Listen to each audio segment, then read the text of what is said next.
Assalamu aleykum wa rahmatullahi wa barakatuhu. Bandiraɓe sehilaɓe janggiyankoɓe, ena wayno ena garti e windande men hande. Windande men teskuya.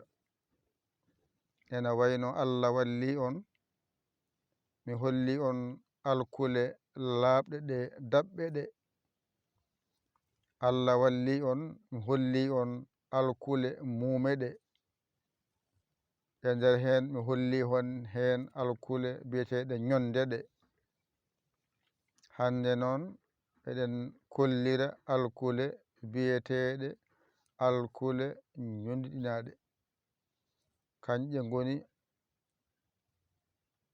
mba, nda, nga, nja. Dow ko mawɗe, les ko tokose. Kalɗo jiiɗa mo e ɗakki sara mum ba, andu ko mba. Ayi na e da ɗakkodiri, andu ko nda. Ayi na e ga ɗakkodiri, andu ko nga. Ayi na e ja e ɗakkodiri, andu ko nja. Joni noon heddi ko ganda mawgal ngal no windirte, tokosal ngal no windirte. Bisimillah jangen. Windande men teskuya. Adi bange men nano ko mba mawɗo, rewi hen nda mawɗo, rewi hen nga mawɗo, rewi hen nja mawɗo. Ɗo noon suwato masede. Les bange men nano fayi bange men ñaamo ko mba tokoso, nda tokoso, nga tokoso, nja tokoso. Ɗo noon alluwal ngal ɗo masaka taw min masoyi ɗum ko ha tan mbawa andude mba mawɗo e mba tokoso.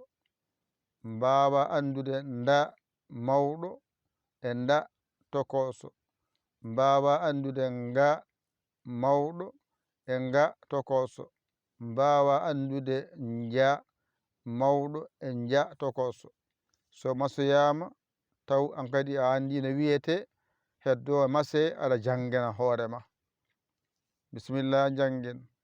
Mba mawɗo, nda mawɗo, nga mawɗo, nja mawɗo, mba tokoso, nda tokoso, nga tokoso, nja tokoso. Ƴettu kuɗol ma e karnema mbañotoɗa janga ɗigga. A hoolaki hoorema, ƴewata ko camorɗoma, daɗɗoma, ɗakkoɗa sara makko, o hollumaɗe ha gandaɗe, mbawaɗe jangude, mbawaɗe windude.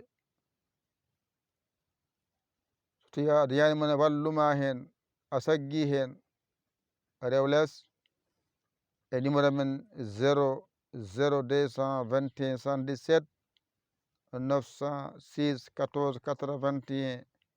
mbaɗa yaya, mbaɗa li, jiya WhatsApp o, ngara caggirta saggere ma. A saggani ko ɗum jinmi.